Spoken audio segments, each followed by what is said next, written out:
जय श्री कृष्णा। राधे राधे दोस्तों। आज की वीडियो में मैं आपको सुना रही हूँ रमा एकादशी की कथा। हाथ में थोड़े से तिल और फूल ले लेंगे क्योंकि कोई भी कथा हमें खाली हाथ नहीं सुननी होती है। और साथ में एक जल का लोटा लेंगे और आपसे हाथ जोड़कर विनम्र निवेदन है कि जब भी आप कथा सुने, कथा को पूरा सुने, बीच में कथा को अधूरा ना छोड़ें, क्योंकि अधूरी छोड़ी गई कथा हमें पूर्ण फल नहीं देती है। अगर आपने व्रत किया है तो आप जरूर से रमा एकादशी की कथा सुने। तो चलिए कथा का वीडियो शुरू करते हैं। रमा एकादशी का व्रत। कथा के अनुसार महाभारत काल की बात है। धर्मराज युधिष्ठिर ने कहा, हे श्री कृष्ण, आप मुझे कार्तिक माह के कृष्ण पक्ष की एकादशी की कथा सुनाइए। इस एकादशी का क्या नाम है तथा इसमें किस देवता का पूजन किया जाता है? इस एकादशी का व्रत करने से किस फल की प्राप्ति होती है? कृपया करके यह सब विधान पूर्वक कहिए। भगवान श्री कृष्ण ने कहा, हे युधिष्ठिर, कार्तिक माह के कृष्ण पक्ष की एकादशी का नाम रमा है। इसका व्रत करने से सभी पापों का नाश होता है। इसकी कथा इस प्रकार है, ध्यान पूर्वक सुनो। पुराणिक काल में मंजू कुंद नाम का एक राजा राज्य करता था। इंद्र, वरुण, कुबेर, विभीषण आदि उसके मित्र थे। वह बड़ा सत्यवादी तथा विष्णु भक्त था। उसका राज्य बिल्कुल निष्कंटक था। उसकी चंद्रभागा नाम की एक कन्या थी, जिसका विवाह उसने राजा चंद्रसेन के पुत्र शोभन से कर दिया।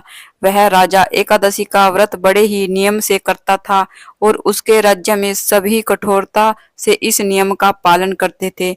एक बार की बात है कि शोभन अपनी ससुराल आया हुआ था। वह कार्तिक का महीना था।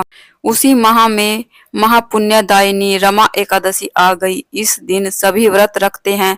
चंद्रभागा ने सोचा कि मेरे पति तो बड़े कमजोर हृदय के हैं, वे एकादशी का व्रत कैसे करेंगे, जबकि पिता के यहाँ तो सभी को व्रत करने की आज्ञा है। मेरा पति अगर राजा की आज्ञा नहीं मानेगा तो बहुत कष्ट पाएगा। चंद्रभागा को जिस बात का डर था वही हुआ। राजा ने आदेश जारी किया कि इस समय उनका दामाद राज्य में पधारा हुआ है, अतः सारी प्रजा विधि विधान पूर्वक एकादशी का व्रत करे। जब दशमी आई तब राज्य में ढिंढोरा पीटा। उसे सुनकर शोभन अपनी पत्नी के पास गया और बोला, हे प्रिय, तुम मुझे कुछ उपाय बतलाओ, क्योंकि मैं उपवास नहीं कर सकता। यदि मैं उपवास करूंगा तो अवश्य ही मर जाऊंगा। पति की बात सुनकर चंद्रभागा ने कहा, हे स्वामी, मेरा पिता के राज्य में एकादशी के दिन कोई भी भोजन नहीं कर सकता। यहाँ तक के हाथी, घोड़ा, ऊंट और पशु आदि भी तण, अन्न और जल आदि ग्रहण नहीं करते। फिर भला मनुष्य कैसे भोजन कर सकते हैं? यदि आप उपवास नहीं कर सकते तो किसी दूसरे स्थान पर चले जाइए, क्योंकि यदि आप यहाँ रहेंगे तो आपको व्रत तो अवश्य ही करना पड़ेगा। पत्नी की बात सुनकर शोभन ने कहा, हे प्रिय, तुम्हारी राय उचित है, परंतु मैं व्रत के डर से किसी अन्य स्थान पर नहीं जाऊंगा। अब तो मैं व्रत अवश्य ही करूंगा, परिणाम चाहे कुछ भी क्यों ना हो। भाग्य में लिखे को भला कौन टाल सकता है। सभी के साथ शोभन ने भी एकादशी का व्रत किया और भूख और प्यास से अत्यंत व्याकुल होने लगा। सूर्य अस्त हो गया। जागरण के लिए रात्रि भी आ गई। वह रात तो शोभन के लिए असहनीय दुख देने वाली थी। दूसरे दिन सूर्योदय होने से पूर्व ही भूख प्यास के कारण शोभन के प्राण परुक उड़ गए। राजा ने शोभन के मृत शरीर को जल प्रवाह करा दिया और अपनी पुत्री को आज्ञा दी कि वह सती ना हो और भगवान विष्णु की कृपा पर भरोसा रखे। चंद्रभागा अपने पिता की आज्ञा अनुसार सती नहीं हुई। वह अपने पिता के घर रहकर एकादशी के व्रत करने लगी। उधर रमा एकादशी के प्रभाव से शोभन को जल से निकाल लिया गया और भगवान विष्णु की कृपा से उसे मंदराचल पर्वत पर धन धान्य से परिपूर्ण तथा शत्रु रहित देवपुर नामक का एक उत्तम नगर प्राप्त हुआ। उसे वहां का राजा बना दिया गया। उसके महल में रत्न तथा स्वर्ण के खंभे लगे हुए थे। राजा शोभन स्वर्ण तथा मणियों के सिंहासन पर सुंदर वस्त्र तथा आभूषण धारण किए हुए बैठा था। गंधर्व तथा अप्सराएं नृत्य कर रही थी। उस समय राजा शोभन मानो दूसरा इंद्र प्रतीत हो रहा था। उन्हीं दिनों मुचकुंद नगर में रहने वाला सोम शर्मा नाम का एक ब्राह्मण तीर्थ यात्रा के लिए निकला हुआ था। घूमते घूमते वह शोभन के राज्य में जा पहुंचा। उसको देखा वह ब्राह्मण उसको राजा का दामाद जानकर उसके निकट गया।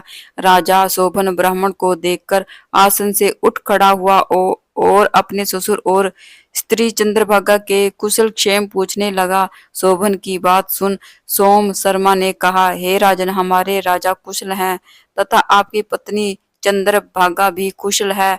अब आप अपना वृत्तांत कहिए।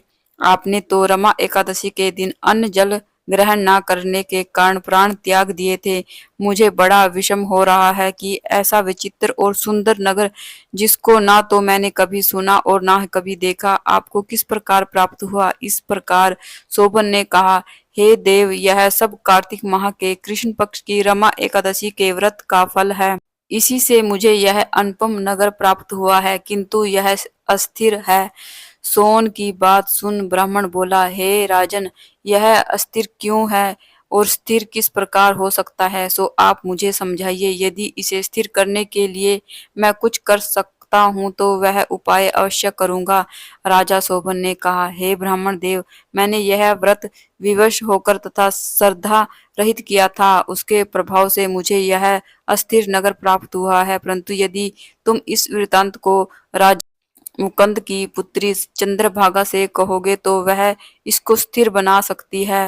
राजा शोभन की बात सुन ब्राह्मण अपने नगर को लौट आया और उसने चंद्रभागा से सारा वृतांत कह सुनाया। इस पर राजकन्या चंद्रभागा बोली, हे ब्राह्मण देव, आप क्या वह सब दृश्य प्रत्यक्ष देख कर आए हैं या आप स्वप्न कह रहे हैं। चंद्रभागा की बात सुनकर ब्राह्मण बोला, हे राजकन्या, मैंने तेरे पति शोभन तथा उसके नगर को प्रत्यक्ष देखा है, किंतु वह नगर अस्थिर है। तू कोई ऐसा उपाय कर जिससे वह स्थिर हो जाए। ब्राह्मण की बात सुनकर चंद्रभागा बोली, हे ब्राह्मण देव, आप मुझे उस नगर में ले चलिए। मैं अपने पति को देखना चाहती हूँ। मैं अपने व्रत के प्रभाव से उस नगर को स्थिर बना दूंगी। चंद्रभागा के वचनों को सुनकर वह ब्राह्मण उसे मंदराचल पर्वत के पास वामदेव के आश्रम में ले गया। वामदेव ने उसकी कथा को सुनकर चंद्रभागा का मंत्रों से अभिषेक किया। चंद्रभागा मंत्र तथा व्रत के प्रभाव से दिव्य देह धारण करके पति के पास चली। शोभन ने अपनी पत्नी चंद्रभागा को देखकर उससे प्रसन्नता पूर्वक आसन पर बैठा लिया। चंद्रभागा ने कहा, हे स्वामी, अब आप मेरे पुण्य को सुनिए। जब मैं अपने पिता के घर में 8 वर्ष की थी, तब से ही मैं सविधि एकादशी का व्रत कर रही हूँ। उन्हीं व्रतों के प्रभाव से आपका यह नगर स्थिर हो जाएगा और सभी कर्मों से परिपूर्ण हो प्रलय के अंत तक स्थिर रहेगा। चंद्रभागा दिव्य स्वरूप धारण करके तथा दिव्य वस्त्र अलंकारों से सजकर अपने पति के साथ सुखपूर्वक रहने लगी। हे युधिष्ठिर, यह मैंने रमा एकादशी का महत्व कह सुनाया है। जो मनुष्य रमा एकादशी के व्रत को करते हैं, उनके सभी पाप नष्ट हो जाते हैं। जो मनुष्य रमा एकादशी का महात्म्य को सुनते हैं, वह अंत समय में विष्णु लोक को जाते हैं। तो ये थी रमा एकादशी की व्रत कथा। तो एक बार प्रेम से बोलिए, विष्णु भगवान की जय, माता लक्ष्मी की जय, श्री कृष्णा, राधे राधे। अगर आपको कथा अच्छी लगी है तो कमेंट बॉक्स में विष्णु भगवान और माता लक्ष्मी की जय जरूर से लिखिए।